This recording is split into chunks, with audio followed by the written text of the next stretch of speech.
सुप्रभात बच्चों। आज हम कक्षा 7वीं के इतिहास का दूसरा अध्याय नए राजा और उनके राज्य का अध्ययन करेंगे। इस अध्याय के माध्यम से हम जानेंगे कि नए राज्यों का उदय कैसे हुआ और उनका प्रशासन कैसे चला करता था। हम प्रशस्तियाँ एवं भूमि अनुदान की व्यवस्था के बारे में जानेंगे। हम यह देखेंगे कि राजा धन के लिए युद्ध किया करते थे। छात्रों को यह भी जानना होगा कि चोल साम्राज्य का प्रशासन कैसे चलता था। चोलों की भव्य मूर्तिकला एवं मंदिरों के महत्व को समझेंगे। चोल साम्राज्य में कृषि एवं सिंचाई व्यवस्था की जानकारी प्राप्त करेंगे और चोल सभा एवं समिति की व्यवस्था से रूबरू होंगे। देखते हैं नए राजवंशों का उदय। 7वीं सदी के आते आते उपमहाद्वीप के विभिन्न भागों में बड़े बड़े भूस्वामी और योद्धा अस्तित्व में आ चुके थे। राजाओं ने प्रायः इन्हें अपने मातहत सबऑर्डिनेट या सामंतों के रूप में मान्यता प्रदान की थी। ये सामंतों से उम्मीद करते थे कि राजा या स्वामी उनके लिए उपहार लेकर के आए, उनके दरबार में हाजिरी लगाएं और उन्हें सैन्य सहायता प्रदान करें। अधिक सत्ता और संपदा हासिल करने पर सामंत स्वयं को महासामंत महामंडलेश्वर घोषित करते थे एवं कभी कभी अपने स्वामी के आधिपत्य से स्वतंत्र हो जाने का दावा भी किया करते थे। ये महासामंत और महामंडलेश्वर ये उपाधियाँ थी जो ये सामंत लोग अपने आप को दिया करते थे, या इसे हाई साउंडिंग टाइटल्स भी कहा जाता है। तो हम देखते हैं यह स्वतंत्र होने का जो दावा करते थे, तो इसके लिए उदाहरण देखते हैं। सबसे पहला, दक्कन में राष्ट्रकूट कर्नाटक के चालुक्य राजाओं के अधीनस्थ थे। 8वीं सदी के मध्य में एक राष्ट्रकूट प्रधान दंतीदुर्ग ने अपने चालुक्य स्वामी की अधीनता से इनकार कर दिया था। उसे हराया और हिरण्यगर्भ नामक अनुष्ठान किया। हिरण्यगर्भ का शाब्दिक अर्थ है सोने का गर्भ। जब यह अनुष्ठान ब्राह्मणों की सहायता से संपन्न किया जाता था तो यह माना जाता था कि इससे याजक जन्मना क्षत्रिय न होते हुए भी क्षत्रियत्व प्राप्त कर लेता था। अर्थात ब्राह्मण दंतीदुर्ग ने हिरण्यगर्भ नामक यज्ञ किया। वह जन्म से क्षत्रिय नहीं था और उसने हथियार उठा लिए। इसके बाद वह क्षत्रिय हो गया। दूसरे, कदम्ब मयूर शर्मन और गुर्जर प्रतिहार हरिचंद्र ब्राह्मण थे। इन्होंने अपना परंपरागत पेशा छोड़कर शस्त्र अपना लिए और क्रमशः कर्नाटक और राजस्थान में सफलतापूर्वक अपने राज्य स्थापित किए थे। अब हमें देखना है कि इन राज्यों में प्रशासन कैसे चला करता था। तो नए राज्यों के राजाओं ने महाराजाधिराज, त्रिभुवन चक्रवर्ती अर्थात 3 भुवनों के स्वामी आदि भारी भरकम उपाधियां धारण की। इसके बावजूद वे प्रशासन के लिए अपने सामंतों, किसानों, व्यापारियों एवं ब्राह्मणों के संगठनों के साथ सत्ता की साझेदारी किया करते थे। वे किसानों, पशुपालकों, कारीगरों से संसाधन इकट्ठे करते थे। जैसे उत्पादकों को अक्सर अपने उत्पादों का एक हिस्सा त्यागने के लिए मनाया या बाध्य किया जाता था। चाहे वो किसान हो, पशुपालक हो, कारीगर हो, उन्हें टैक्स देना ही पड़ता था। कभी कभी इस हिस्से को लगान मानकर भी वसूला जाता था। व्यापारियों से भी राजस्व लिया जाता था। ये संसाधन सत्ता की वित्तीय व्यवस्था का आधार थे, जो मंदिरों एवं दुर्गों के निर्माण में तथा युद्धों को लड़ने में इस्तेमाल होते थे। लूट से मिलने वाला धन एवं जमीन से व्यापारिक मार्गों के प्रयोग की संभावनाएं बनती थी।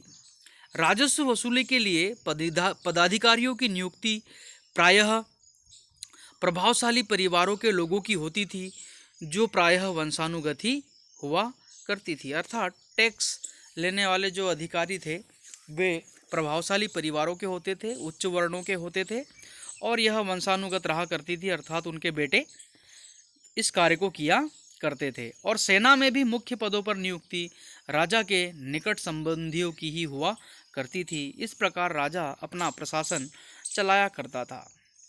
अब हमें देखना है प्रशस्तियाँ और भूमि अनुदान क्या है। प्रशस्ति ऐसे ब्यौरे होते थे या ऐसे विवरण होते हैं जो शब्दशः सत्य नहीं भी हो सकते हैं, कोई ज़रूरी नहीं कि वो सही हो, लेकिन ये प्रशस्तियाँ हमें बताती है कि शासक खुद को कैसा दर्शाना चाहते थे, जैसे सूरवीर या विजयी योद्धा के रूप में। ये विद्वान ब्राह्मणों द्वारा रची गई थी जो अक्सर प्रशासन में मदद किया करते थे। राजा लोग प्रायः ब्राह्मणों को भूमि अनुदान से पुरस्कृत करते थे। ये ताम्रपत्र पर अभिलिखित होते थे जो भूमि पाने वाले को दिए जाते थे। जैसे नागभट्ट की एक प्रशस्ति से हमें ज्ञात होता है। ग्वालियर मध्य प्रदेश से प्राप्त नागभट्ट की प्रशस्ति से पता चलता है कि आंध्र, सैंधव, विदर्भ और कलिंग के राजा उनके आगे सभी धराशायी हो गए जब वे राजकुमार थे। बाद में कन्नौज, बंग अर्थात बंगाल, अनर्थ अर्थात गुजरात, मालवा, किरात अर्थात वनवासी, तुरस्क अर्थात तुर्क, वत्स एवं मत्स्य को भी उन्होंने विजित किया। यह उनकी प्रशस्ति से पता चलता है।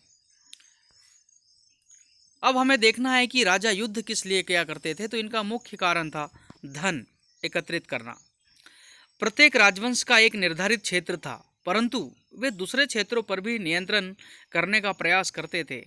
जैसे विशेष रूप से वांछनीय क्षेत्र कन्नौज, जो कि गंगा घाटी में स्थित था। यहाँ गुर्जर प्रतिहार, राष्ट्रकूट और पाल वंश के शासक सदियों तक कन्नौज के ऊपर नियंत्रण को लेकर आपस में लड़ते थे। इस लंबे चलने वाले युद्ध में 3 पक्ष थे, अतः इसे त्रिपक्षीय संघर्ष के नाम से भी जाना जाता है। 12वीं सदी में कल्हण ने राजतरंगिणी की रचना की, जो कश्मीर के शासकों का आलोचनात्मक रुख है, और यह उस समय के इतिहास की एक अपनी अलग ही घटना है, क्योंकि उस समय तक शासकों की आलोचना कोई करता नहीं था। यह दुस्साहस करने का काम कल्हण ने राजतरंगिणी में किया था। शासकों ने बड़े बड़े मंदिरों का निर्माण कर अपनी सत्ता एवं संसाधनों का प्रदर्शन किया था। अतः जब वे एक दूसरे पर आक्रमण किया करते थे तो मंदिरों को भी निशाना बनाया करते थे। जैसे अफगानिस्तान के गजनी के सुल्तान महमूद ने 997 से 1030 तक शासन किया, और मध्य एशिया के भागों, ईरान और उपमहाद्वीप के उत्तर पश्चिमी हिस्से तक किया। वह लगभग हर वर्ष इस उपमहाद्वीप पर हमला करता था। उसका निशाना थे संपन्न मंदिर, जिसमें गुजरात का सोमनाथ मंदिर भी था, जिसे 17 बार लूटा था। सुल्तान महमूद अपने द्वारा जीते गए लोगों के बारे में कई बातें जानना चाहता था, अतः उनका लेखा जोखा रखने का काम अल बेरूनी को सौंपा, जिसने किताब अल हिंद लिखी थी, जिससे हमें उस समय के इतिहास की जानकारी प्राप्त होती है। युद्ध करने वाले शासक चहमान भी थे, जो बाद में चौहान के रूप में जाने गए। वे दिल्ली और अजमेर के आसपास के क्षेत्र पर शासन करते थे। उन्होंने पश्चिम एवं पूर्व की ओर नियंत्रण स्थापित करना चाहा, अतः गुजरात के चालुक्यों और उत्तर प्रदेश के गढ़वालों से टक्कर ली। प्रसिद्ध चहमान शासक पृथ्वीराज तृतीय ने अफगान शासक सुल्तान मोहम्मद गौरी को 1191 में हराया था, परंतु 1192 में वह स्वयं हार गया, और पृथ्वीराज चौहान, जो कि 1168 से 1192 तक चहमान वंश के शासक थे, उन्हें पृथ्वीराज चौहान के नाम से भी जाना जाता है। और जैसे आप इस मानचित्र में देख सकते हैं, चहमान शासकों का क्षेत्र, जो कि राजस्थान क्षेत्र में आता है, राजपूताना में आता है। अब हम पढ़ेंगे चोल साम्राज्य के बारे में। कावेरी डेल्टा में मुट्टरियार नाम से प्रसिद्ध एक छोटे से मुखिया परिवार की सत्ता थी। वे कांचीपुरम के पल्लव राजाओं के मातहत थे या उनके अधीन थे, उनके सामंत थे। उरैयार के चोल वंशीय प्राचीन मुखिया परिवार के विजयालय ने 9वीं सदी के मध्य में मुट्टरियारों को हराकर इस डेल्टा पर कब्जा जमाया एवं वहां तंजावुर शहर और निशुंभ सुदिनी देवी का मंदिर बनवाया। विजयालय के उत्तराधिकारियों ने पड़ोसी इलाकों को जीता और अपने क्षेत्र व शक्ति का विस्तार किया। दक्षिण और उत्तर के पांड्यन और पल्लव के इलाके पर कब्जा किया। शक्तिशाली चोल शासक राजराज प्रथम ने 985 में गद्दी संभाली और साम्राज्य का पुनर्गठन किया। राजराज के पुत्र राजेंद्र प्रथम ने उसकी नीतियों को जारी रखा और उसने गंगा घाटी, श्रीलंका तथा दक्षिण पूर्व एशिया के देशों पर हमला किया और एक जल सेना भी बनाई गई। भव्य मंदिर एवं कांस्य मूर्ति कला। राजराज और राजेंद्र प्रथम द्वारा बनाए गए तंजौर और गंगईकोंडा चोलापुरम के बड़े मंदिर स्थापत्य और मूर्तिकला की दृष्टि से चमत्कार है। चोल मंदिर अक्सर अपने आसपास विकसित होने वाली बस्तियों के केंद्र बन गए। ये शिल्प उत्पादन के केंद्र थे। ये मंदिर शासकों और अन्य लोगों द्वारा दी गई भूमि से भी संपन्न हो गए थे। इस भूमि की उपज उन सारे विशेषज्ञों का निर्वाह करने में खर्च होती थी जो मंदिर के आसपास रहते थे एवं उनके लिए काम करते थे, जैसे मंदिर में काम करने वाले पुरोहित, मालाकार, बावर्ची, मेहतर, संगीत, नर्तकार आदि सभी के लिए यह मंदिर की संपत्ति का उपयोग हुआ करता था। अतः हम कह सकते हैं कि चोल साम्राज्य मंदिर सिर्फ पूजा या आराधना के स्थान नहीं थे, बल्कि वे आर्थिक, सामाजिक और सांस्कृतिक जीवन के केंद्र थे। मंदिर के साथ जुड़े शिल्पों में सबसे विशिष्ट था कांस्य प्रतिमाएं बनाने का काम। चोल कांस्य प्रतिमाएं संसार की सबसे उत्कृष्ट प्रतिमाएं थी। ये मूर्तियां देवी देवताओं एवं कुछ प्रतिमाएं भक्तों की भी बनाई गई थी।